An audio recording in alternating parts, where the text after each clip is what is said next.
What's going on, guys? So we are back here at the cargo trailer, and we are going to be installing a second DuraVolt solar panel on top of the roof of the cargo trailer to help charge the Lion Energy battery bank that I have down there. So this one's going to be ran in parallel with the other solar panel. It's going to go into my MPPT solar charge controller, which will then feed that to my Redarc, which is a DC to DC charging system. I have a 300 watt Go Power pure sine wave inverter down there, and there is my fuse bank. There is the low voltage disconnect switch. So essentially what I want to do is provide more amperage to these batteries. So I'm going to connect two of these panels together, get it all fed so it provides additional power here. Alright, so if you saw the first video that I did where we installed the first solar panel, this one specifically right here is the same way because it has this peel and stick material on the back. It's 3M double-sided adhesive. Now I know they make higher end solar panels that are far more expensive that you space off of the actual RV roof, and in my case, this is a flexible panel. It is designed to be more adaptable to different types of surfaces, and it self-adheres itself, which is really nice. But we're not just going to rely on the tape. We're also going to put a bead of adhesive around the edge of it that prevents it from possibly peeling up in the future. So this is a 50 watt panel. It's going to provide roughly about 4.5 amps worth of power to the battery charging system, which when you pair it with the other panel that's already up there, we're looking roughly at about 10 amps of power, hopefully, that we're going to be able to provide to the Lion Energy batteries. So the first thing we're going to need to do is climb on top of the roof and see what the surface looks like to see how much cleaning we have to do to make sure that this 3M adhesive sticks properly. All right, guys, so we are on top of the RV right now. There's that beautiful Furrion air conditioning system that we installed. That is really cool. We reinforced the roof. If you didn't watch that video, you should go back and check it out. Plus, you can see those little vent fans that we also installed. There's two of them, one on each side of the back here, which just vent the hot air out. And believe it or not, they work really, really well. Coming over here, you can see that the rubber sealant we put around this panel is holding up pretty well.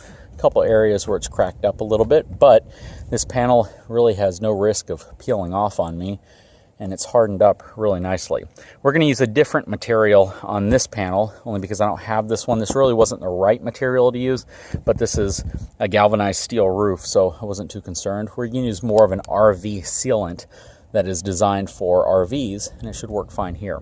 So the first thing I need to do is wipe this surface down and make sure it's clean of any type of major imperfections, so hang tight.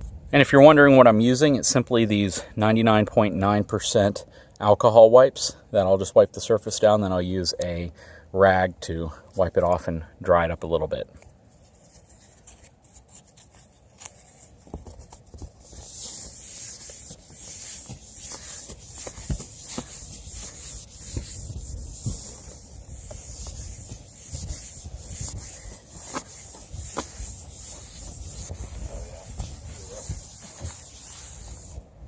So what we're going to use to seal around the edge is this ProFlex RV flexible sealant. As you can see, it's designed for all sorts of different types of RVs. This is really what you should use on most RV surfaces simply because it's not impossible to remove if you have to. It's flexible. It's not going to crack and disintegrate like some of the other sealants. It's a little bit better product than like the typical die-core sealant that a lot of people use. And you can get this on Amazon as well. This is made by GeoCell, and I got, I think, like 12 tubes of this stuff. But we're simply going to apply a bead all the way around the edge of this once we've adhered this to the roof of the RV. So that's what we'll be using.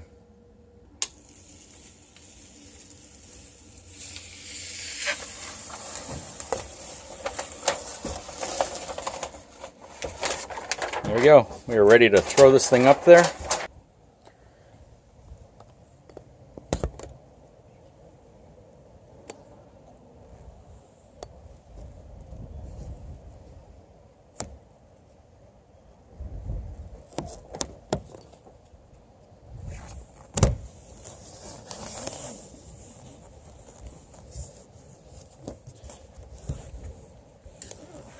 Alright, so we have the solar panel adhered to the clean surface up here. Now, just have to take my ProFlex. We're going to run a bead all the way around the edge here.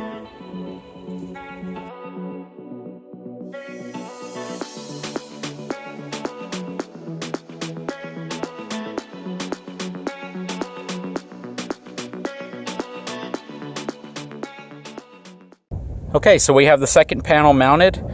Have a nice seal going all the way around it. I'm going to route the wire right alongside the edge here. I'm going to run a bead of that sealant across the wire as well, so the wire doesn't move. But we'll be ready to route the wire inside as soon as we get that done. Alright guys, so we have the second wire ran through from the second solar panel. That's the first one, that's the second one. It's going in, going straight down, plugging into the solar of the MPPT solar charge controller.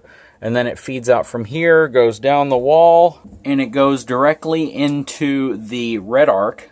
So the Redarc provides charging to the batteries from either solar panels first, and then a vehicle, or just a vehicle, or just solar panels. So it is also an MPPT controller, so it is going to make sure that any extra voltage is converted into amperage, so that's nice. But I have them ran in parallel, so we're running 12 volts regardless.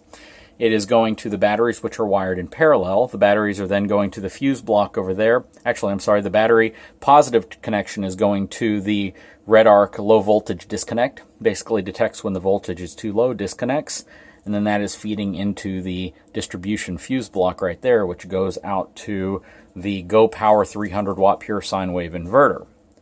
That's the setup. So now we have two solar panels that keep the batteries maintained. They're 50 watts each, both put out about 4.5 amps, roughly 9 to 10 amps total of charging power to these batteries.